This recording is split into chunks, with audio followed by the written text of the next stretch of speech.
You know, after several months of doing these critiques, I've gotten kind of tired of them. Sure, they are cool to do, but I think they've kind of waned at me at this point. So I need to return to the thing that I started with, since I still have a ton of ideas for it. So let's not waste any more time and get to a game which I find very, very goofy. No, not that game, silly. It's this one.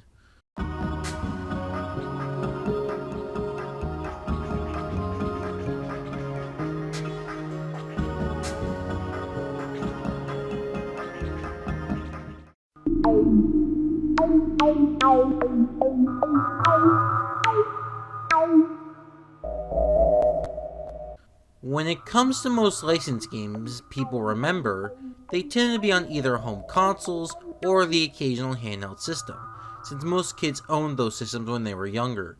But there was also a third group that, compared to the previous two groups, was way more obscure, and that was PC gaming.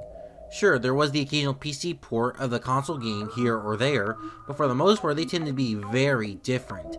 Nick was most guilty of this, with many other prominent 6th-gen games on console ending up being completely different beasts on PC. Sometimes being lower spec to make sure the ELD machines didn't catch fire, sometimes they were minigame type ordeals, or, what we're focusing on today, point-and-click adventure games. Yes, we're heading into that genre, a genre that is a staple for PC licensed games, and I can see why, since it most feels like you're playing an episode of the show it is based on, and one of the many examples of this type of game is Stupid Invaders, a game based on Space Goofs, otherwise known as Home to Rent in the UK, released in 2001 by the current owners of Space Goofs, Exilium Productions, on both the PC and, oddly enough, the Dreamcast.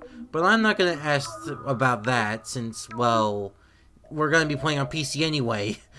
This game came out right after Season 1 wrapped up, but before Season 2 came out, so this game is going to be an interesting case when it comes to licensed games. But will this game be a great experience for both fans of the show and potential non-fans who are being introduced to the series via this game? That will be the question we'll answer in today's review, so let's get going right now. The game's story starts just like how the show starts, you know, the Iggy Pop theme song. And if you don't know it, you're not really goofy. 5 aliens are on a ship. It crashes to Earth, so you take refuge in a house to fix their ship. Nailed it. But then we cut to 2 years later, which means yes, this game is an epilogue to the series, or at the very least Season 1, since this was before Season 2. When we go to Area 52, we see Dr. Shazron, I think that's how you pronounce the name, from the episode Zero Stuff, and Bollock from the episode The Pro, discussing on a plan to destroy the Goofs for an experiment, and eventually they come to an agreement. So then Bollock goes to the Goof house consisting of Etno, Bud, Candy, Gorgeous, and Stereo, and freezes them. Well, all except for Bud, who manages to escape to the bathroom to eventually kill Bollock, and after Etno grabs his life fork, the Goofs escape. But not truly, since they ran out of fuel, or they corrupted or something. And then that is all I'm going to really give out, since I feel like the rest of the plot should be experienced on your own, rather than me telling you about it, like a lot of point-and-click adventure games. And a lot of the plot going forward is spoilers, so that's going to be something I'm going to be saving for the end. So, what do I think of the plot?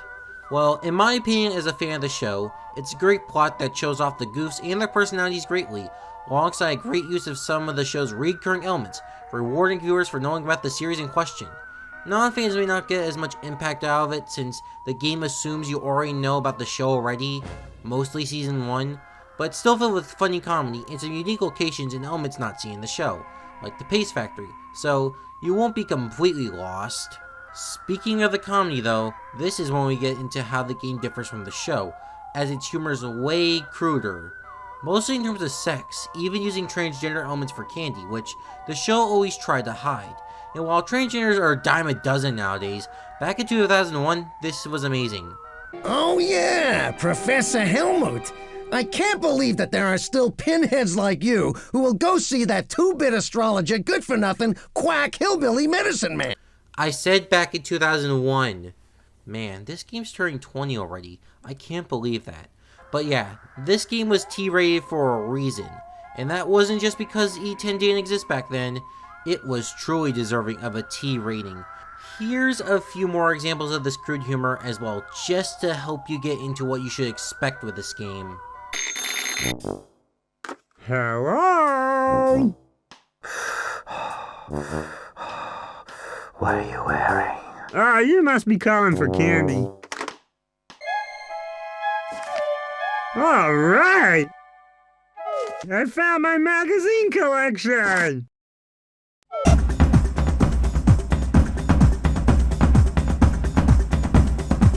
This website, www.nakedcandy.com, is gonna make me very rich. Legging supremacy. Ready? You can look now. Wow, I like what you've done with the place. But other than the cruder side of the humor, this game is exactly how I remember the show. Same sort of wacky humor is still intact, even with the cruder elements added into it, and I couldn't have it any other way personally. So while this game isn't aiming for the biggest audience out there, I could say this game has some great appeal for fans of wackier games. Even if you're not a fan of the show, it's still great wacky fun. Graphically, Stupid Invaders is, well, unique, in the best way possible in my opinion. The characters, no matter if they're from the show or new for the game, look really great in pre-rendered 3D, with a few exceptions admittedly, and they still have those expressive faces and fluid motions. The only showing effort was put into translating these characters into 3D, especially this was when 3D was in sort of a transition phase between primitive and clean looking. Hell, this could pass as an early 2000 CGI film if there were more impressive effects and more packed environments. And speaking of environments, they all look really great. It would make for amazing wallpapers in my opinion. From the unique aesthetic architecture that looks like it was straight out of those liminal spaces, and those abstract cards of the Goofs house, the bleak but colorful paste factory, and the clean, conformed but also rather spooky Area 52, along with everything in between, making the environments fit very well with whatever mood the game is trying to set. They also look pretty amazing on their own too, which is a pretty nice bonus in my opinion. The only graphical flaw I can ever think of with this game, outside of a few characters looking gross in 3D, is that the perspective as to where you're walking can look extremely off at times, but that's mostly just a nitpick and doesn't affect the game graphically that much. Musically though, it doesn't stand out much, and a lot of it is just atmosphere. Sure, you can get a few tracks that work on their own while listening to the OST, but otherwise, it is just there. Not a bad thing to be honest, since the OST of a game like this is the least important part, and it does sound like the show's OST as well, so that's pretty nice. What is more important in terms of sound though, is the voice acting, and at least for the English dub, it sounds great. All the usual voices turn up in this game, except for Dr. Shazron, who instead of Billy West, we got Danny Mann for his voice, and to be honest, Danny Mann fits way better than Billy ever did. But other than the voice actor change, everyone else is about the same, exactly how you remember from the show. And the voice quality really shows, since it's all very high quality, and it could possibly sound like it could come from the show if you put a newbie right next to the show in the game. That is how great they sell their lines in this game. No matter how raunchy they can get, it certainly is still going to be a great performance no matter what. Overall, this really does work well as some sort of 3D episode of the show, and it truly shows Exilium's dedication to the source material and their ability to adapt things into 3D very well if they're able to do it this accurately. I seriously gotta commend Exilium here, since they really did an amazing job. Okay, before I continue with this review, I must say this, since I can't find any other time to put this, but the PC version of the game is extremely finicky on modern OSs, and while there is a modern download which makes things way easier, it still isn't perfect and kind of held it together like duct tape. Sure, the game itself works great, but when we're dealing with cutscenes, sometimes it tends to hang up like this. Yeah, really convenient. So, while this game does still work great, and we can save whenever we want, minimizing the issue, it still makes recording a bit more of a pain. So, yeah, that's all I really have to say on that issue. So, back to your Spacey video. Since this is a point-and-click adventure game, we, of course, point and click around places to find objects and solve puzzles around a bunch of environments, as all 5 of the goofs. And as they get separated, often having to do their own puzzles separately from the game. And compared to other point and click adventure games, this is a lot more simple, since the environments tend to be a lot more compact and there are very little characters to talk to, with very basic dialogue for the ones that you can talk to, thus making the game come off more of as an interactive movie than a game, despite the game still having its challenges. Of course, there is no point and click bullshit here, but some challenges do occur. I'm not going to spoil any of it, of course, but there are some times where the game can get you think. Of course, there are also a few bad puzzles in the game, not really due to logical horseshit, but more due to lacking context for the actions you need to do. For example, having to hold the right click to enable secondary action, Candy's teleporting puzzle where you need to know to add as many steps have you gone, but there is zero way to know this, and Bud's intersection which lacks any visual variety, leading you to get lost a lot like what I did even now in my repeat playthrough of the game. Even those hiccups, however, these moments are very uncommon, and they only minorly halt the experience. Still, I feel like they hamper on the generally smooth and fun experience of the game. Either that, or I'm a retarded ass who can't think about puzzles and just instantly goes to a walkthrough when encountering any sort of challenges, but that's another thing for another day. Of course, that issue is the only really bad issue I have with the game, as otherwise it's a very solid and fun game that will give you a good amount of bang for your buck if you decide to buy it. Of course, though, it cannot be a review without diving into spoilers, especially since it is a point-and-click game, so let's start them right now with a spoiler warning.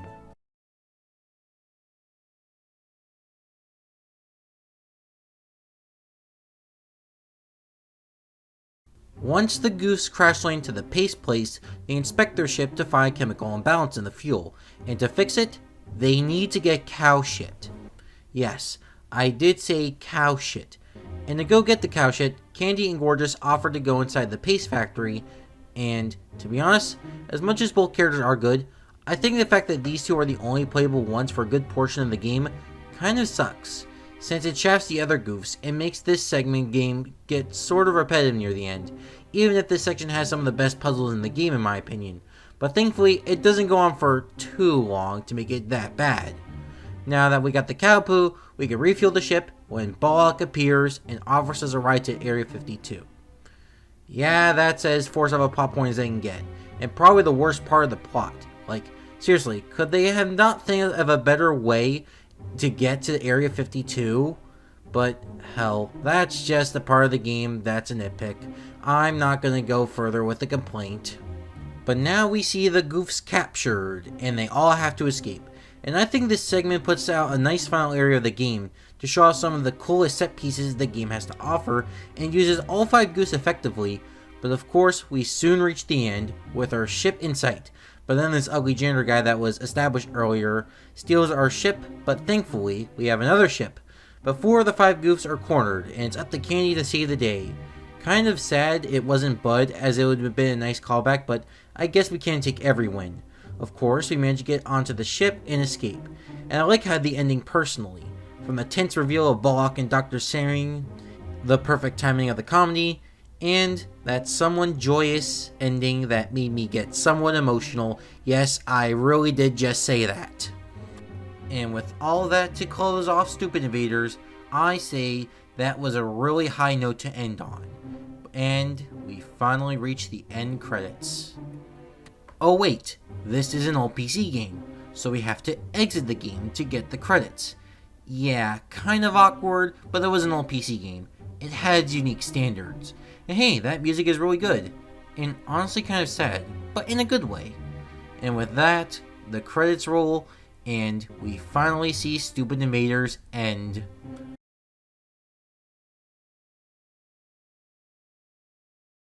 So how's the gameplay overall? In my opinion, it's rather good and rather beginner friendly considering its simplicity for a point and click adventure game. Even with some personal problems and personal nitpicks I have with it, it still manages to be a fun time from start to finish with 0 glitches found at all. Nothing more to say really, since this is a point and click adventure game, and those tend to work a lot better with other aspects other than the gameplay. In conclusion, Stupid Invaders is a game that is really good, with a fun story, great graphics, and quite a number of solid puzzles. Of course, this game is still far from perfect, with some poor communication with a few puzzles, and the game being sort of short for the price the game offers. Even with some of the flaws mentioned here though, it still managed to be fun and entertaining the whole way through. Though I do feel like this game was more designed for fans of Space Goofs rather than newbies or non-fans. But I still think no matter if you're a fan or a non-fan, this game is still worth a play. 7 out of 10 is where I would rank it on my scale. And while this game is quite pricey, if you could snag it for $20 and below, or download the free installer, I think this game is more than deserving of your time. Hell, it might be even a good introduction to point-and-click adventure games if you enjoy this game a lot. That is all I have to say about Stupid Invaders. I really want to review this game since playing it, and I found it nice to get my thoughts out on the game. But anyway, before I leave, please consider subscribing and hitting the like button. And in any case, I hope to see you guys next time. Bye!